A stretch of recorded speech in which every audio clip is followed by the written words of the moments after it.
구독과 좋아요는 사랑입니다.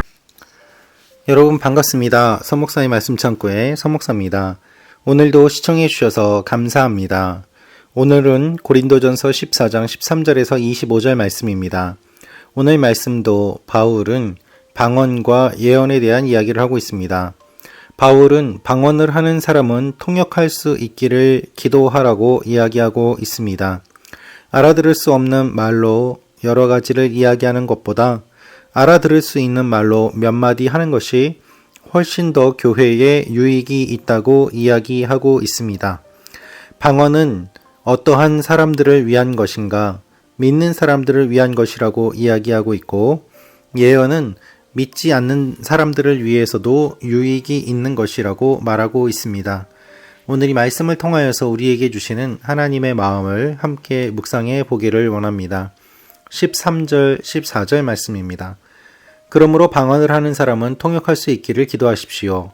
만일 내가 방언으로 기도하면 내 영은 기도할지라도 내 이성은 이해하지 못합니다.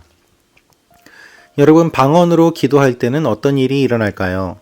방언으로 기도할 때 우리가 그 내용을 아는 경우도 있지만 때로는 내가 어떠한 기도를 하는지 알지 못한 채 내 입술이 움직이며 기도가 나오는 경우도 있습니다. 그래서 바울이 14절에 이야기한 것처럼 영은 기도할지라도 이성은 이해하지 못한다 라는 표현을 사용하고 있는 것입니다. 방언의 유익은 기도입니다. 하나님 앞에서 영으로 기도하면서 내가 생각하지 못하는 부분들까지 기도할 수 있는 것이 방언의 유익입니다. 그래서 영은 기도하지만 이성은 이해하지 못하는 일들이 일어나기도 하는 것입니다. 바울은 어떻게 해야 되는가를 이야기합니다. 15절입니다. 그러면 어떻게 해야 하겠습니까? 나는 영으로 기도하고 또한 이성으로 기도할 것입니다. 내가 영으로 찬미하고 또한 이성으로 찬미할 것입니다. 바울은 영과 이성을 함께 이야기하고 있습니다. 여러분, 영적인 것, 그것은 무엇입니까? 바로 이성적인 것, 그것과도 통하고 있음을 이야기합니다. 영으로 찬미하는 것만이 아니라 이성으로도 찬미하고 우리가 하나님 앞에 어떻게 찬미하는지 바르게 알고 찬미할 때 더욱더 그것이 깊어짐을 이야기하고 있습니다. 하나님께서는 우리를 영적인 존재로 창조하셨을 뿐만 아니라 지정의를 가진 인격적인 존재로 창조하셨습니다. 하나님은 우리를 로봇처럼 만들지 않으셨습니다. 우리의 이성을 통하여서, 우리 감정을 통하여서 하나님 앞에 있는 모습 그대로 나아가는 것, 그것이 하나님께서 기뻐하시는 일입니다. 그래서 바울은 이렇게 이야기하는 것입니다. 16절입니다. 만일 그렇지 않고 여러분이 영어로만 감사한다면 은사를 받지 못한 사람은 여러분이 무슨 말을 하는지 알지 못하는데 어떻게 여러분의 감사에 아멘 할 수 있겠습니까? 여러분이 감사를 잘했다 할지라도 다른 사람에게는 도움이 되지 못합니다. 여러분 생각해 보십시오. 목회자가 또는 지금 말씀 창고를 묵상하고 나누는 제가 방언을 할 수 있다고 해서 알아듣지 못하는 말로 이 이야기를 전한다고 해보십시오. 목회자가 강단에 서서 설교를 하는데 설교 전체를 알아듣지는 못하는 방언으로 한다고 생각해 보십시오. 그것이 아무리 하나님 앞에 드려지는 이야기고 설교라고 한다고 할지라도 성도들이 어떻게 언제 아멘 할 수 있겠습니까? 그것은 불가능하지 않겠습니까? 따라서 그렇게 방언으로 설교한다고 하면 그것은 목회자 혼자 은혜 받는 것이고 또한 하나님과 목회자와의 관계일 뿐이지 예배에 참석한 성도들은 하나님을 만나기가 어려운 그와 같은 모습이 될 것입니다. 그래서 바울은 감사를 잘했다고 할지라도 다른 사람에게는 도움이 되지 못한다고 이야기를 하는 것입니다. 이렇게까지 이야기를 하자 사람들은 바울에 대해서 오해하였습니다. 바울이 방언을 못하기 때문에 저렇게 이야기를 하는가 보다 라고 말입니다. 방언에 대해서 이야기를 할 때에 똑같은 공격을 받기도 합니다.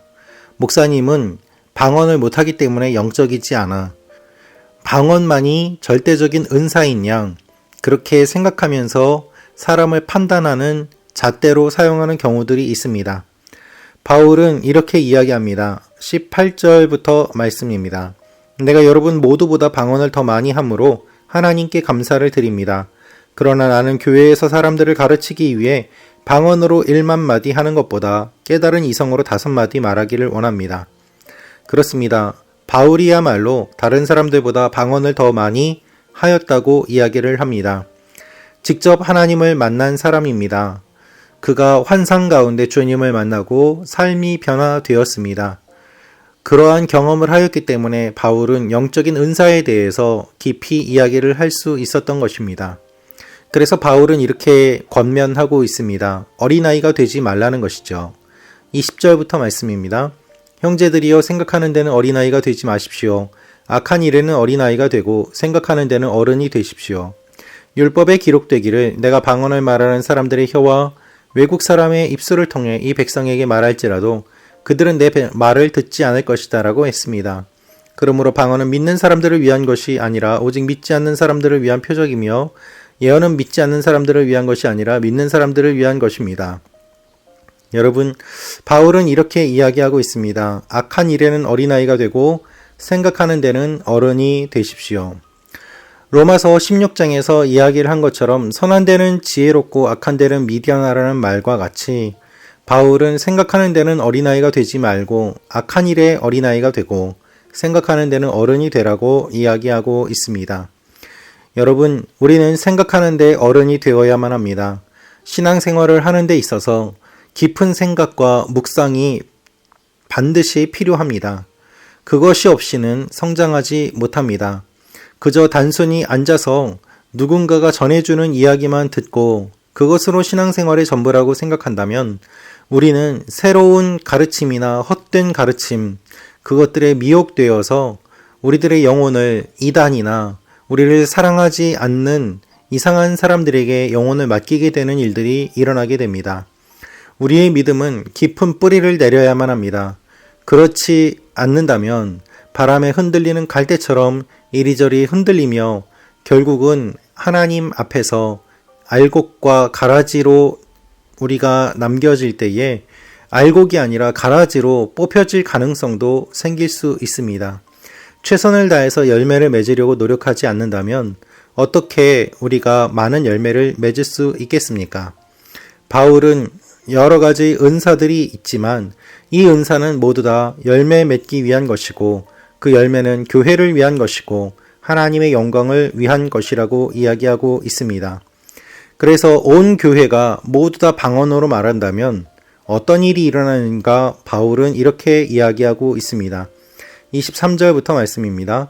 그러므로 만일 온 교회가 모여 모두 방언으로 말한다면 은사를 받지 못한 사람들이나 믿지 않는 사람들이 들어와서 듣고 여러분에게 미쳤다고 하지 않겠습니까? 여러분, 방언은 어떻게 보면 믿는 사람들을 위한 것이라고 생각합니다. 믿는 사람이 기도하고 방언으로 기도할 때 그 기도가 깊어지고 또 오랫동안 할 수 있기 때문입니다.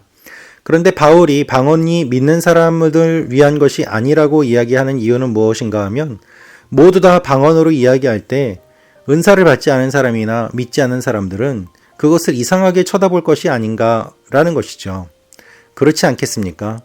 여러분, 교회에 들어와서 모든 사람들이 다 서로 방언으로 이야기를 한다고 생각해 보십시오. 서로 알아듣지 못하는 말을 합니다. 그렇다면 방언의 은사를 받지 못한 사람이나 또한 외부에서 봤을 때 그 교회는 이상한 사람들의 모임처럼 보일 것입니다. 기도할 때에도 그러한 모임의 모습을 보고 놀라서 교회에 나오지 않게 됐다는 사람들의 이야기도 가끔 듣게 됩니다. 방언으로 기도하는 것이 나쁘다는 것이 아닙니다.